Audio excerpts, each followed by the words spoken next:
ओम श्रीरामचंद्र परब्रह्मणे नमः।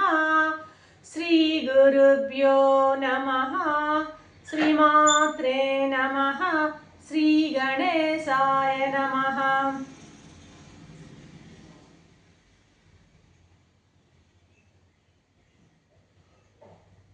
ప్రియాత్మ బంధువులారా, యోగ వాసిష్టం నిర్వాణ ప్రకరణము 541వ భాగం. నిన్న అంటున్నారు మహర్షి, ఎటు చూసినా నిండుగా కనిపిస్తే అదేనయ్యా పూర్ణం అంటూ ఆపారు. ఎటు చూసినా నిండుగా కనిపిస్తే అదే పూర్ణం.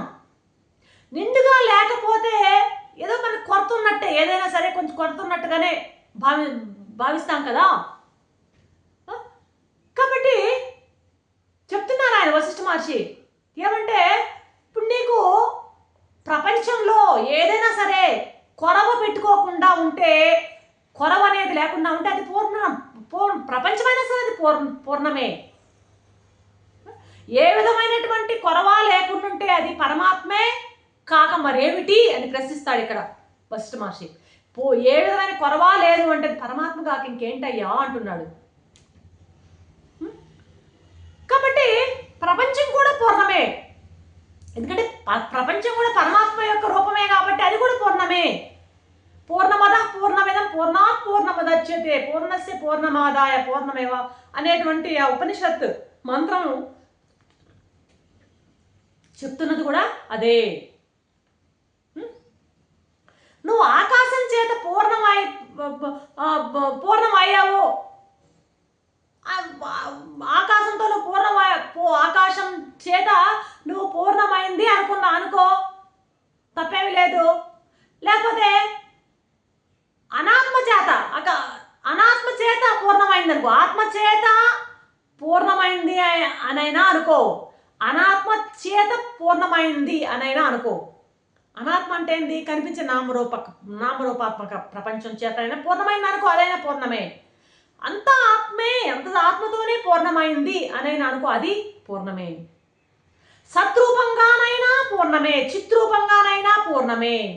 అస్థి ఉంది అని చూడు, అంతా ఉంది అనేటువంటి దాంతో పూర్ణంగా చూడు. నాస్తి లేదు అనే దాంతోనైనా పూర్ణంగా, ఎలాగైనా సరే నాస్తి అంతా నాస్తి అనుకున్నా కూడా అప్పుడు కూడా ఏకత్వమే. అంటే అంతా నాస్తి లేదు, నాన్ ఎగ్జిస్టెన్స్,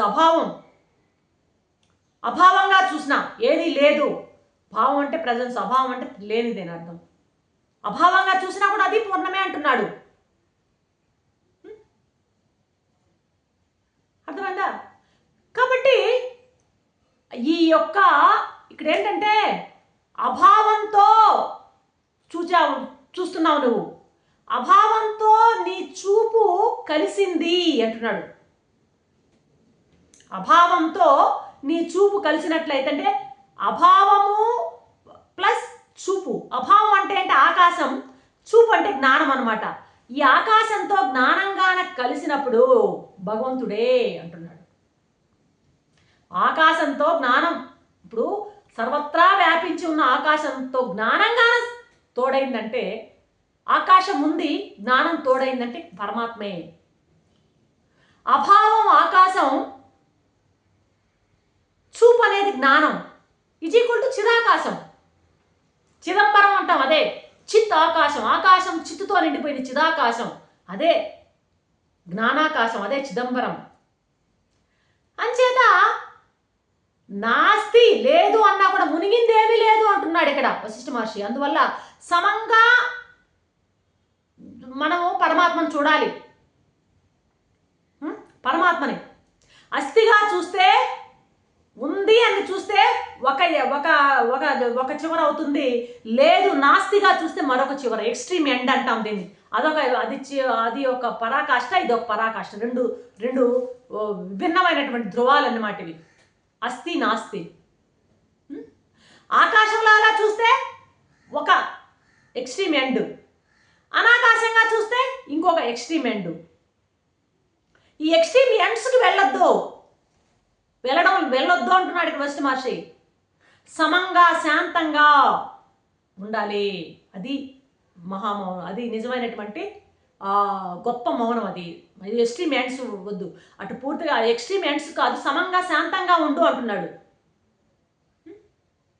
ఇలా సమంగా శాంతంగా ఉన్నప్పుడు ఇక్కడ మనసు ఏమవుతుంది? ఇక్కడ సైలెన్స్, మౌనం తప్ప ఏముంటుంది అక్కడ? ఎటు మొగ్గు చూపదు, అటు ఇటు బ్యాలెన్స్, అక్కడ తక్కేడ తాచు అటువైపు ఇటువైపు మొగ్గదన్నమాట. మొగ్గు చూపడం అంటే ఏంటి? కదలడం. మొగ్గు చూపకుండా ఉండడం అంటే కదలకుండా ఉండడం. మనసు కదలదప్పుడు, ఆలోచన లేకుండా ఉండే స్థితే, శబ్దం లేని స్థితే, స్పందం లేని స్థితే, కదలిక లేని స్థితే, వైబ్రేషన్స్ లేని స్థితి. అది నిజమైనది జ్ఞాననిష్ట. నీ జ్ఞానం సర్వత్రా ఉన్నట్లు, నిండుగా ఉన్నట్లు భావన. అర్థమైందా? ఇప్పుడు నిండు కుండ కదలదు అంటాం, నీళ్లు నిండా ఉంటే తొణకదు. ఇప్పుడు ఎప్పుడైతే జ్ఞానం అంతా నిండుగా ఉంటుందో, మొత్తం ఇప్పుడు మామూలు పూర్ణంగా ఉన్నప్పుడు ఇక అక్కడ కదలిక ఉండదు. కాబట్టి ఇటు జ్ఞానయోగులైనా, అటు మామూలుగా యోగులైనా సరే,